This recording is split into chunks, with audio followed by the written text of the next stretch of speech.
We have the Ogdoadic pile back at it again. We have Revs with the Red Dragon Archfiend Elf now, and we have some Predaplant action as well. Make sure you guys smash the little crap out of that subscribe button so you guys don't miss out more of your top 32 from Kong. So these are going to be the lower half of the bracket, but it showcases, some of the good ideas that these lists had. I do see Delta and Gamma bringing up the squadron here for this Elf Note list, and we also had Naturia, Rosewhip, and Squad. I mean, Rosewhip is going to be with every one of these lists. I would be honestly shocked at this stage if players didn't actually bring this on along and have it perform just because it's so broken. Next up, I'm telling you, there's going to be a lot of cool tune in these lists. 26th place was bringing along, or not 26, 18th place is bringing along the Ghost Ogres here to kind of counteract some of the meta, which is good. We also were seeing Crowns. Crowns being able to lock your opponent in and not really allow any navigation underneath those monsters is very, very, very crucial. This might actually be a format to make sure you have Crowns.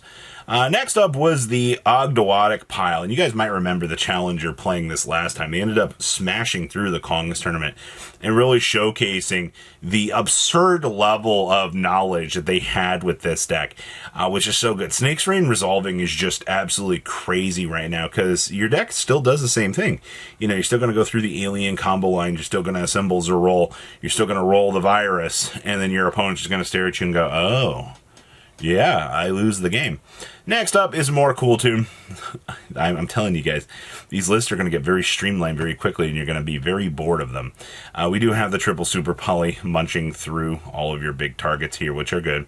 We have the gravity collapse as well. This is a really, really, really broken card right now. Especially like when you go into the mirror match and you just slap this on the table. Your opponent's just going to get blown away by the absolute unbridled power that you get with that. Next up was Magical Musketeers. This was actually kind of refreshing to see, but it's not a strange thing to see. It's still Fiendsmith slop at the end of the day, just because you get a couple little extra packages going second doesn't mean that, the deck really changes fundamentally. Also, Link into the Brains is an incredibly powerful tool for this deck to actually access. I don't think players are really too ready for this one. It is kind of nice. Also, Radiant Typhoon Vision, good stuff in here too. We have Lunalight sporting off the super duper Unga Bunga polymerization, but this build really wants to do some dirty things because they're doing heavy poly in here, and we're just going all the way with the super duper polys. Interestingly enough, they're only playing the one Lunalight Panther Dancer. If this gets ripped out with Cool Tune, I think this deck's going to fall apart. They might actually have to make concessions and maybe make some modifications to maybe some of these choices that they've got going on here. Next up here, we have Elf Note sporting off Medius the Pure with the Red Dragon Archfiend stuff. This was Rev's idea. And honestly, this was pretty ingenious, being able to access the Crimson Blade into the Crimson King to kind of set up into, things like the Hot Red Dragon Archfiend Abyss and so forth. It was a combination I wasn't really expecting. Obviously, the Elf Note stuff gives you that good, strong synchro base. A lot better than the actual Resonator stuff itself. And our last list in the top 24 is going to be another Elf Note. You do see, once again, the reframing, but this build was also bringing Playlist along with it. I was actually pretty impressed because, a Playlist is not a card that you see very often in these lists, and the fact that somebody was choosing to play it is really good. Also, not one, not two, but 3 whole illusion gates down here in the side deck. That seems to be a pattern with these lists. Also, Ultimate Slayer is kind of cool. Next up, we have Magnet Warriors in top 32. This is kind of interesting. And nothing changes in this list, honestly. You're still doing the little Adamantipator stuff. You still have the strong Magnet Warrior base. Effect Veiler's definitely good, but we're also bringing in, Soundproof. Finally, somebody actually had soundproofs that they wanted to slap onto the table and go, obviously, soundproofing the Cool Tune player is probably going to help you out. Also, this deck does get access to that haha funny card, which is kind of funny. Next up here, we have the Clown deck. This was another surprising challenger. My only worry about this deck is when this deck bricks, it's like the Lego just falling apart, you know, just that was kind of the thing. But like when this deck does go though, it generates so much advantage. Like I saw bricks of like Bell, Shifter, and like that, and it's just like if you have no follow up, this deck falls apart. It's still such a good, strong deck though. High roll for the win. Next up, we have Sky Striker, and you can thank every Rose Whip in the room for kind of bullying this deck because it just struggles. I do see that we are playing triple Super Poly. Our targets are the Mud and the Garua. No Theseus is a little bit worrisome, so we chose to play the Imperm in the main deck for the Thrust, which is also interesting. And this build was also playing one Sandwich Day. This was just kind of a card that, you know, you can net a draw off of, and it's just one more Upstart Goblin, honestly, in the deck. Next up, we had all 3 Deltas coming to town, and the Gamma. Yeah, this is why this card with this deck is going to be a little bit ridiculous. But this build is also playing the triple DD Designator.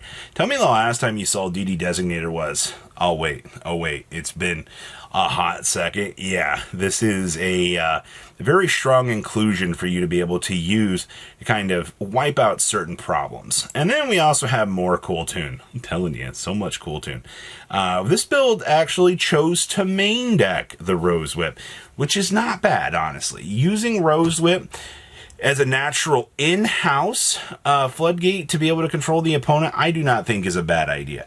You got to appreciate actually having access to this guy in the main deck actually does help out.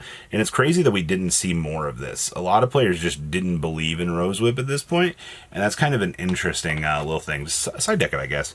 Next up was Elf Note Cool Tune. Now, I knew that somebody was going to cook up with this variant eventually, because this was something that we've seen pop up in the OCG, right? Like, Cool Tune stuff is just natural synchroing. You've already got the extra deck space going for it. This build's also playing the Return Zero, but I also expect to see the the White Forest variant. We've not seen that pop up yet, so we'll have to wait and see. But this variant, for the lines that this has going for it, it definitely seems interesting. And then let's take that same idea and extend it out. They brought a 60 card variant of the same idea, main decking the Cool Tune playlist. And then, of course, this build also bringing in those DD designators to kind of allow you to control the opponent, which, once again, is not bad. I mean, DD designator gets the job done when it needs to. It's just, all right, if you can snipe a rotary, I guess, out of the hand on the RNG. Okay. Next up here, we've got the Predaplant list. Actually sporting off the Preda Primitive and, of course, the Treeborn Princess as well. Definitely some interesting little tools to be had here. I see we're also playing the Preda Planning as well in the side deck, the Theseus as a rotating inside target for these. I'm actually surprised that they sided this, considering how much they know that the meta is going to be tuners. So definitely an interesting thing. Now, overall, now that you've had your tournament data in front of you and you've been able to digest this, my final thoughts on this format. I'm not a huge fan of watching the Naturia Rose Whip run around. We are heading into national season here, though, and I have a feeling that as much as I want to say, you know, we could get a ban list sometime soon, I think Konami's going to put Columbus, the YCS, through the ringer with Naturia Rose Whip. And we'll probably see, June before the NAWCQ, probably a cleanup to this. So they're probably going to give you about a month of playtesting time with the current incarnation of Cool Tune, just to kind of allow the deck the space to kind of go through and be able to, you know, do its thing, which I guess is fine. I feel bad for the players that actually want to play other decks in this format, want to feel a little bit more creative in the space and want to try out different things.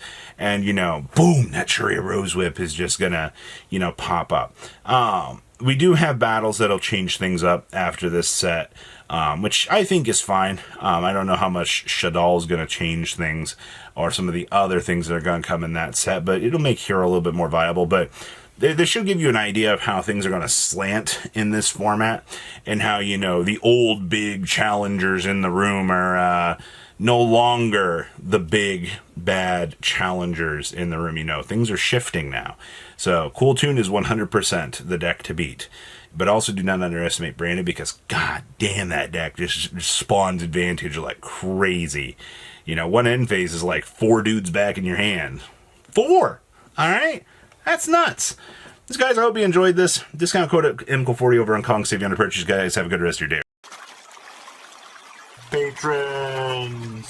Thank you!